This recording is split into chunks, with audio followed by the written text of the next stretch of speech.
listening to the Mighty Glue Stick, and this video is dedicated to King Stewie, patron saint of this channel of keeping score.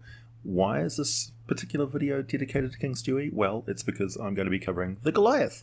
That's right, it's another player character race. Right, now, Goliath, they're pretty straightforward actually. They're a good character to play if you're looking for a particular feel, although you can play an atypical Goliath. So, first of all, what are they? They are huge. They are the largest, tallest player character race that is available to you in 5th edition. They're actually taller and more bulky than Dragonborn, although probably not as heavy as a Warforged. So they stand about 7 to 8 feet tall and weigh 280 to 340 pounds, although technically their size is still a medium and they still have a walking speed of 30 feet. They have proficiency in the athletics skill, naturally, and their sporting activities or their physical activities form a very dominant part of their life. Essentially, if you think of, say, a Rocky Balboa training montage, that's the daily routine of a Goliath. They're constantly pushing themselves in competition, and competition is at the core, the focus of their being, with good reason, but I'll get to that in a minute. They have stone endurance, which means that, so this is the classic, you pick a fight with a big guy and the hero punches him in the face and the big guy just looks at the little guy and like shakes his head like it made no damage whatsoever. That is exactly what that's all about. So the once per long rest, or a short rest actually, a Goliath can roll a d12 and add their constitution modifier to the number and reduce the damage from an attack by that total. So they just literally ignore it. They just shrug it off. After they use that trait, they can't use it again until they've finished the short rest or a long rest. But that's a very potent ability to have in the game, and something that you should constantly keep in mind and bug your DM with all the time. They have a powerful build, which means they count as one size larger when determining their carrying capacity and the weight they can push, drag, or lift. So that's also a massive influence on the way that you play the game, because they can literally pick up huge boulders and things like that are a defiance of their strength stat. So effectively their strength is almost otherworldly in their ability to lift and pull and drag things. They are as powerful as draft horses. You know, they're enormously strong. The mountain-born ability means that they are climatized to living 20,000 feet up on top of mountains, which means that they metabolize oxygen differently. Their biochemistry works a little bit differently because up at that altitude you can boil tea in relatively warm water because the air is so rarefied it's almost getting vacuumous. It's very cold all the time, so they're quite resistant to it. So if you go to Chapter 5 of the Dungeon Master's Guide, it'll give you some pointers on how to deal with a creature which is acclimatized to a cold environment. They speak, read, and write common and giant, and so that gives you some idea of their origin is tied up with the existence of giants, in particular some early versions of giants and stone giants. And unfortunately, they have a lot of antagonism between them and the rest of giants, because giants pick on them and target them as slave stock because of their strength and endurance. They can handle a lot more than the worm-skinned lowlanders can. But as far as a giant is concerned, Goliath are just more tiny people who are usurpers of their realm. So there's probably, going by the fact that they grow these bony growths on their skin, there's probably a lot of giant ancestry involved with the Goliath, but that's not really gone into in great detail in any of the lore, but it's definitely there.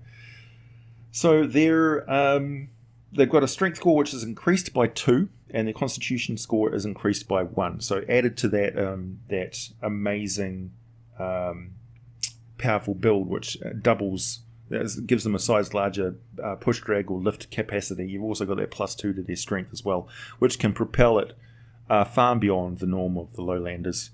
So they are just incredibly strong and impressive individuals physically.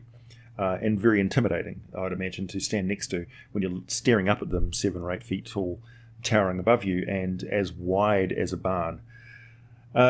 Physically, the difference between the males and females is not huge, and also there is not a lot of gender gap in their society, so it kind of confuses them why gender roles would be so divided in other races, and they mock it a fair bit. They find it puzzling. And also they find it puzzling when somebody is doing a job that they are not the best suited to the task of, such as a leader, for instance, who is feeble or old or dottery or something, and they can't understand how somebody would be born into a position and not earn it, not be the best suited for the job. To them, that's a weakness in lowlanders' society that they will never understand. So for Goliath, they live in an environment which is one of the harshest to survive in. High alpine environments where there's no trees. They survive on game that they find, or birds, moss and lichen, that sort of thing. They dig for worms and things like that can survive. And they do a lot of basically producing their own protein and nutrients through creatures that they've captured and farmed and things like that. So they're eggs and meat and things like that. And they'll make treks down into the lowland to go hunting, but not too low. But they're basically consisting of mounted goats and snow leopards and all that sort of thing. And they'll have trained animals which they will use to do hunting for them. So golden eagles and things like that would be sent out to bring back other creatures for them to eat. So their names are another interesting aspect of their culture. Their birth name is one which is given to them by their parents. They have a nickname which is given to them by their tribal leaders, and their nickname quite often changes and is based on something that they've done in their life or something that they commonly do. And then they have their clan name, which is 5 syllables, which has a certain structure to it. So, for example, Anna Kalathai is so the structure of their last name goes da da da da da da da la da da. So it'd be Anna Kalathai or Elan Nithino or Gatha Kalnathi, Gatha Kanathai or Kalagayano or Katho Alovai. That's the way their language sort of rolls off the tongue. Bada bada da. And their birth names would be Lokag, Mineo, Meveth, Nala, Wanya, and then their nicknames would be Bear Killer, Root Smasher, Sky Watcher, Twisted Limb, Word Painter, Rock Leaper, that sort of thing, Gazelle Thrower, Rock Catcher. So when they're introducing themselves, they would be Vimak, Twice Orphaned, Vime Laga.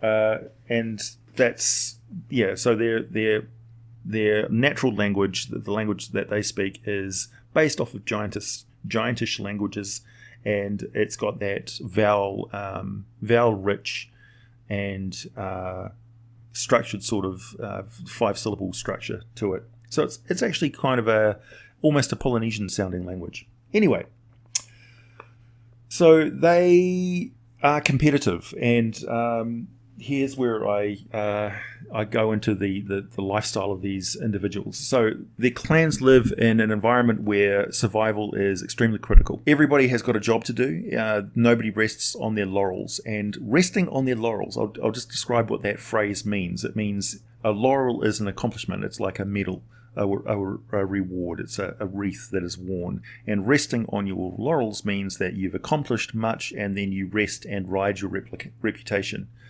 That is a concept that is completely foreign to a Goliath. It's anathema to them. And that's key to understanding the Goliath's mentality. Probably one of the best characters in a movie recently that depicts what a Goliath's mentality would be like is, what's his name? The Destroyer from Guardians of the Galaxy. So they have a sense of humor. It's kind of direct and brutal. They're very practical. They're very, very competitive, and they keep score about everything. And to some, that can be seen as arrogant, but to them, it's a vital part of their society's survival. they need to constantly strive to be the best on a personal level as well as a societal level, because that is how their leaders are selected.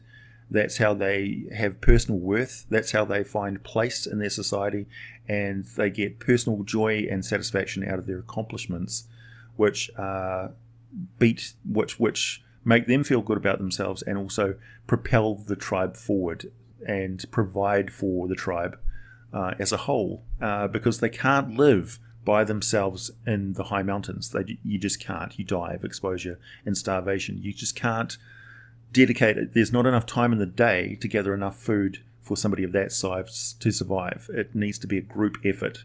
Hunting is something that if you go chasing after a mountain goat by yourself in the mountains, you just won't catch it and you'll starve. Within 5 or 6 days of no successful hunts, you'll be starving and cold, and you won't have enough nourishment in your body to make it up and down the mountain slopes or ward off the cold. They're adapted to high mountain living, but the cold will freeze them. And I would say that's one of the most common forms of death with Goliath, is that if they've been injured to the point where they can no longer perform any sort of useful function or see themselves as a burden on the tribe, they will go off, and I would say it would be some sort of cultural aspect, like he's gone off to keep the spirit watch. So they go off and they say, I'm going to keep watch. They walk out into a nice comfortable spot overlooking the vista of the mountaintops, and then they throw off their cloaks, strip themselves down to bare-chested, and then they wait for the cold to take them and fall asleep, keeping watch over their mountain territory, and then die of exposure. And the others would see them frozen on the side of the mountain and nod their heads and either move on, or if they see value in it, they would perform some sort of a ceremony where they create a pile of stones, a cairn for them to rest in. But other than that, they're very practical, so they would just leave them be. Their spirit has gone, and so the body just remains. And if you wanted to be overly practical about it, they would probably maybe harvest the body for whatever needs. They would certainly use the body as a fertilizer for some sort of a grove or something like that. Who knows?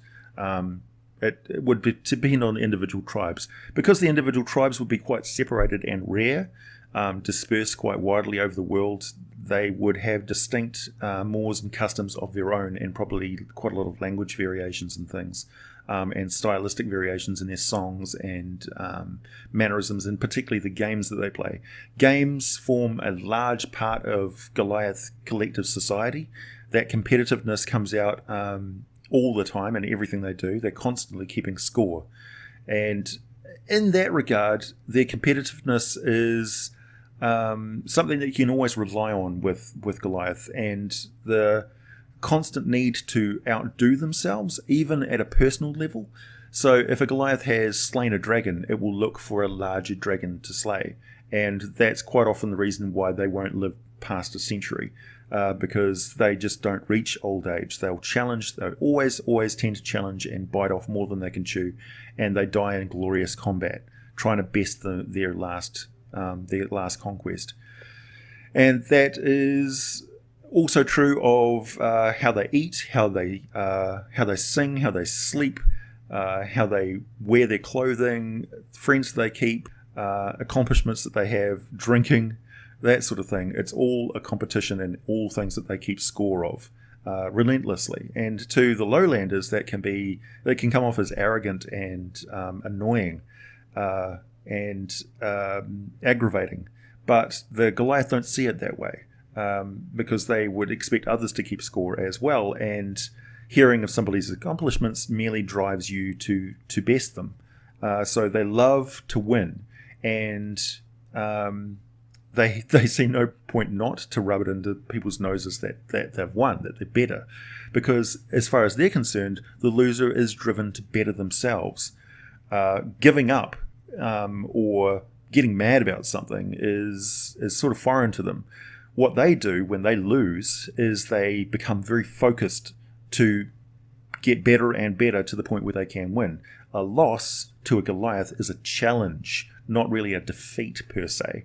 It's just a it's just an added incentive to do better, to become a better person. And that's really how they spend their lives, is constantly doing things over and over again to get better and better and better.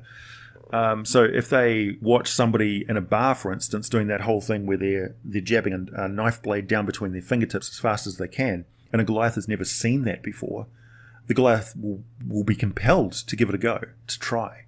And if they're dealing with somebody like an elf with an 18 dexterity and the Goliath's dexterity is 15, it's going to take them a long, long time to get very, very good at it. They may never get as good as the elf is at doing it, but they'll years later you'll watch this Goliath and he'll be sitting there and he'll pick up a dagger and he'll go tap, tap, tap, tap, tap, tap, tap, tap, tap, tap, tap, tap between his fingers. And to others, they'll be, wow, that Goliath is insanely good at that. He's been doing it for so long. And to Goliath, he's always got it in his mind, I haven't done it as good as that elf did, and I won't rest until I do. This is a compulsive sort of aspect. So a Goliath confronted with one of those hard-to-play Flappy Bird video games would play that game 1,000 times over and over and over again until they either realize that it's pointless and they're actually wasting time, or that they realize that it can't be beaten. But if they know that it can be done, they don't believe for a second that they can't do it. That it's just a matter of time and training until they get good enough to do it. And so their reputation is important to them, and it's what they build their society on. Because of this need to challenge everything in life, combat, the environment, adventure, all that sort of thing, danger. Quite often Goliath society isn't built up of the oldest Goliath, so they have a lack of elders in their society, which is something that a tribal sort of situation would seem a little bit weird, I guess. It seems fairly usual that the elders of society in a tribe become the leaders, not so much in the Goliath society. And that may be also influenced by their giant heritage, because giants don't place a great amount of stock in intelligence and wisdom, more accomplishments and strength. So Goliath society is kind of reflected in that, because those who fall short of their own measure, quite often the outcome is fatal. So to Goliath, those who are the best, the most vital, the strongest, the most skilled are the leaders, not necessarily the smartest or the wisest of them all. So yeah, sometimes Goliaths can end up making bad decisions, but that's part and parcel of it, and they kind of just ride through it as their ability to endure and overcome and keep trying until they succeed. So yeah, that's Goliath really. They are quite often depicted as carrying two-handed weapons. In fact, they are, if they're going to the fighter route, great weapon fighter would be their preferred class. Although because of this aspect of trying their best at anything that they're impressed by, they can be quite capable thieves, rogues, rangers, druids, magic users, anything really. They can turn their hand to any sort of craft, and exceedingly well in many cases. As fighters, they have a natural advantage over others in that they are huge, they're tremendously strong, and they can shrug off damage. So, and that ability to carry around huge weights, so they wouldn't be bothered by heavy armor and things like that. When they are living in more sort of a lowland terrain, they do cohabitate with dwarves quite often, and that dwarven influence can be seen in the designs and styles of their clothing and armor, because the dwarven craftsmanship is something that Goliath would take a keen interest in and seek to strive to be as good as the dwarves, although they don't really have the patience per se to master meticulous filigree decorative work and scroll work and things like that. They would see it as largely pointless. It's not practical. It's not a survival aspect. The renown for it is not as great as crafting a weapon that cannot break, or a weapon that would be able to chop a giant's leg off in one swipe, that sort of thing. So for them, the brute practical craftsmanship of dwarven technology, the way to craft great alloys and steels and things like that, that's what they focus on, not so much the decorative aspects. And the learning and lore and religion of the dwarves is also something that they would not take a great interest in. They just don't have a lot of time for reading. They're either cooking food or finding it, or indulging more physical pursuits, because they just generally sitting around is for sleeping. Otherwise, you're up and you're doing things. That's the way that they are. Unless you're drinking. Drinking with Goliaths is probably a bit of an eye-opener for the dwarves as well, and you can imagine that is a drinking contest that you would not want to get involved in. Two tremendously strong physiques. Right, that's the basics on Goliaths for you. If you have any questions or comments down below, you probably won't be first. That would be King Stewie.